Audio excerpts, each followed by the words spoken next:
played at being astronauts and grown-ups, at children and even grandchildren of their own.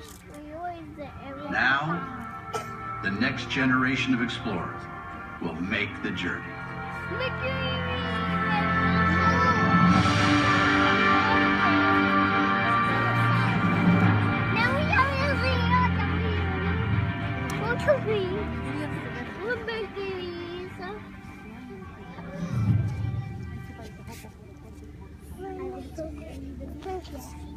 Before humans venture into space, we send our robotic explorers to help us learn what challenges we will face.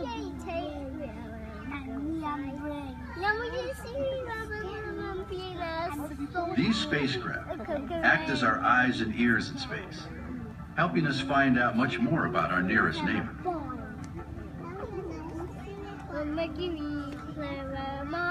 One of the earliest missions, Ranger 9, sent home thousands of images of the moon's surface in the moments before it deliberately crashed. It gave us the first detailed pictures of mountains and craters, helping us identify good landing sites.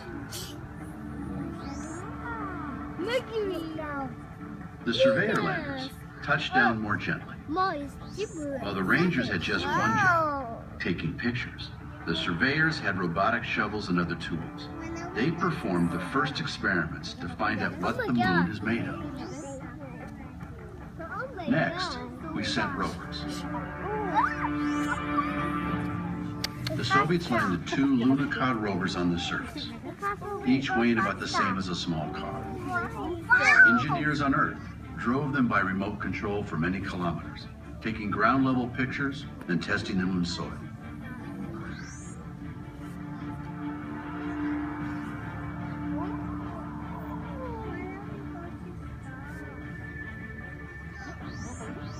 Scientists today still study data and samples from these historic missions. But these early visitors mostly told us about the small areas where they touched down. To get a bigger picture, we need to look at the moon from orbit. NASA and the European Space Agency have sent spacecraft to orbit the moon. And recently, China, India, and Japan have done the same. From orbit, these spacecraft have mapped the moon, cataloged chemicals on its surface, and even measured tiny changes in gravity from one place to another. A traveler to the moon experiences a smaller pull of gravity than on Earth, only 1/6 of what you're feeling right now. A visitor might also be shaken by moonquakes, which can start deep inside the moon.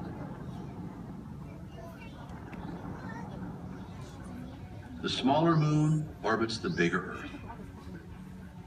One side always faces Earth as it circles once a month. That means most spots on the moon get 2 weeks of daylight, followed by 2 weeks of night.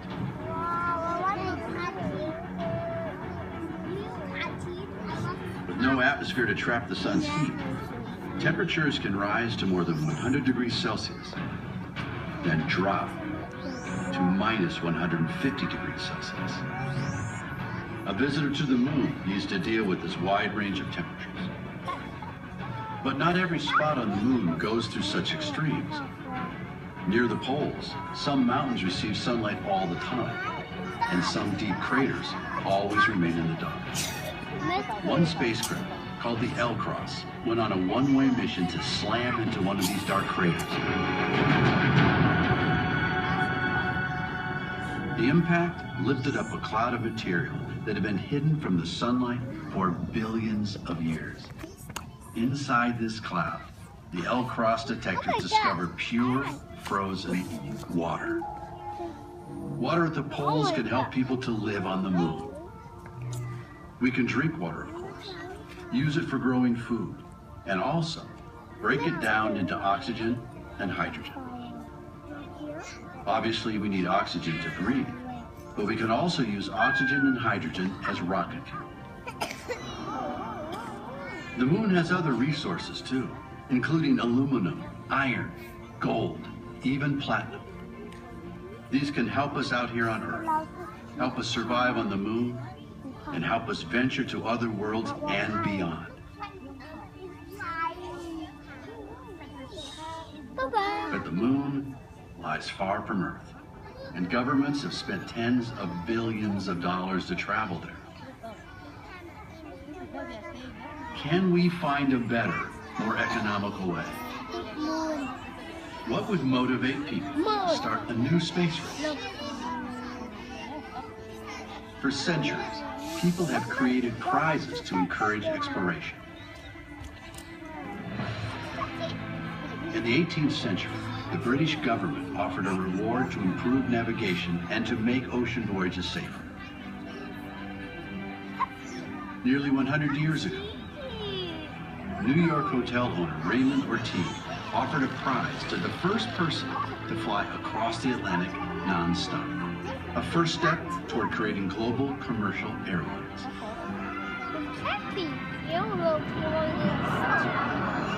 More recently, the Ansari X Prize helped to start a new industry that takes tourists up to the edge of space and back. Such prizes have successfully opened up frontiers of opportunity and changed civilization in unpredicted, innovative ways.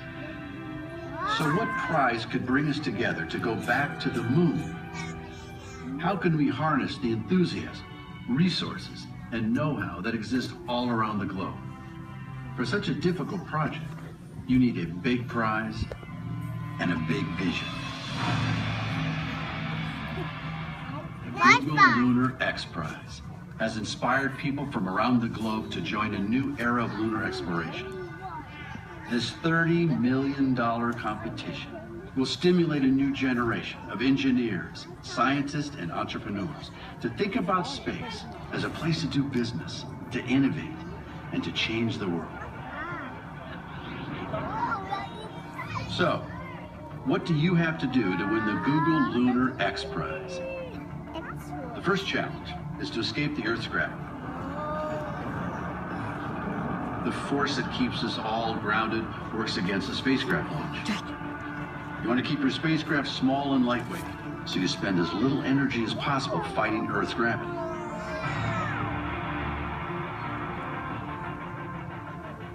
Once you're off the ground, you need to cross the 400,000 kilometers to the moon. One small miscalculation, and your spacecraft could end up missing the moon entirely. On the way, you need to make course corrections to avoid smacking straight into the lunar surface. To get into lunar orbit, or begin your descent to the moon's surface, you need to slow down. Slowing down requires firing engines at exactly the right moment for the right length of time, so you need precise calculations to end up in orbit. Then you need to find some place to land. You'll probably want to avoid rocky hills and craters and land someplace flat. After making it to the surface, your craft has to either take off again or release a rover or smaller hopper. Then, whether it flies, hops, rolls, or roves, your spacecraft has to travel a distance of 500 meters. To claim the Google Lunar X Prize, you must now initiate your mooncast, take video and pictures, and send them back to Earth so we can all share what your spacecraft can see.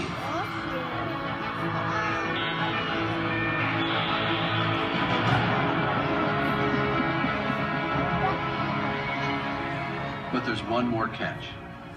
To win the prize, your team has to be at least 90% privately funded. No governments allowed. That means teams need to keep costs down.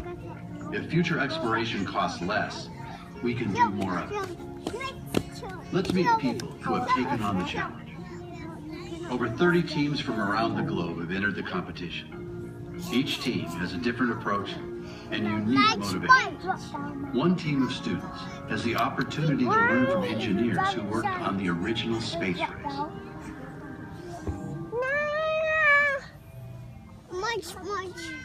I'm Ruben with Team Omega Envoy. We are in Orlando, Florida, and our rover name is Sagan. And the cool thing about Sagan is that students are getting to design the rover, and they're also building it. So they get to send a piece of them to the moon.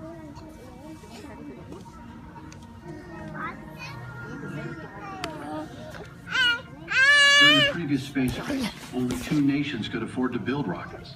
Today, the global industry has made access to space much more affordable. We are Barcelona Moon Team, and when we were selecting our launcher, we had several options. We had the European Vega, we had the Russian Viper, and the American Falcon 9. But we finally selected the Long March 2C, a Chinese launcher, very reliable and cost-effective. Without government funding, teams have to find ways to raise money. Most teams rely on volunteers from many disciplines.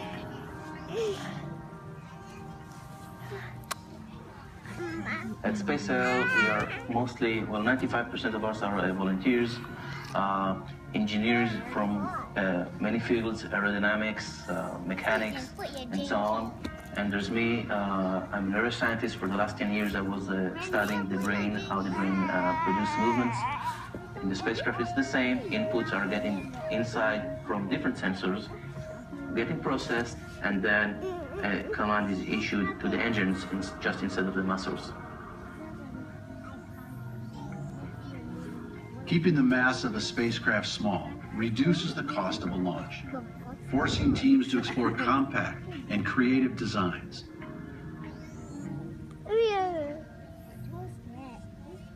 We're Team Angelicum from Chile. Our rover is very small. It will actually have the form of a sphere, and it will travel to the moon in a CubeSat form, 10 centimeters square wide, and then it will, with the help of temperature and the condition of being a memory method, it will spread out, giving it the form of a dandelion. After landing, each team's equipment must travel 500 meters, but not all teams intend to do it with a rover.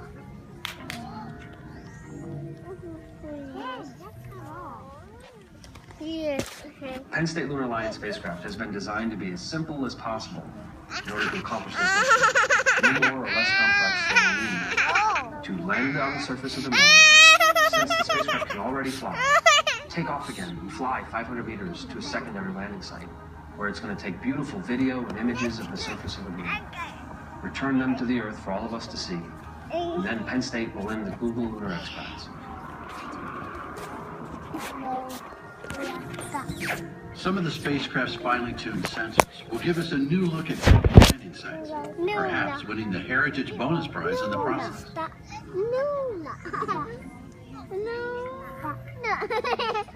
Very part-time science, and with our rover Asimov we're going to land at the Apollo 17 landing site, and we're going to capture the moon in a resolution that has never been done before. We want to film the place where man last walked on the moon, and we're using 2 special cameras which are actually capable of seeing much more than a human eye can see.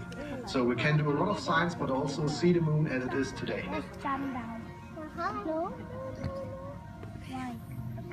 The Google Lunar X Prize offers an incentive to get to the moon, but many of the teams are investing in technologies that will allow us to stay permanently.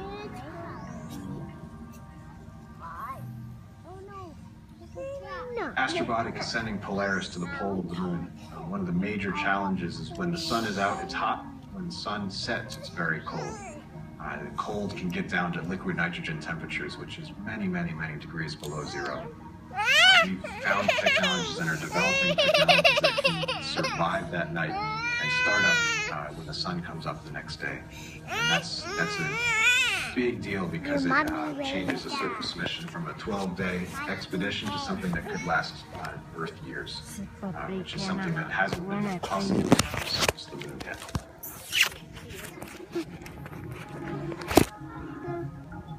Finally, to compete for the $20 million grand prize, these teams must make their attempt before the competition deadline.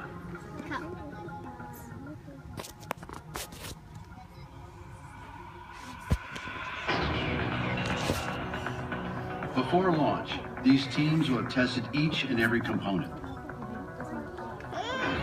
Every gram must earn its place. They'll run each calculation over and over again. Each team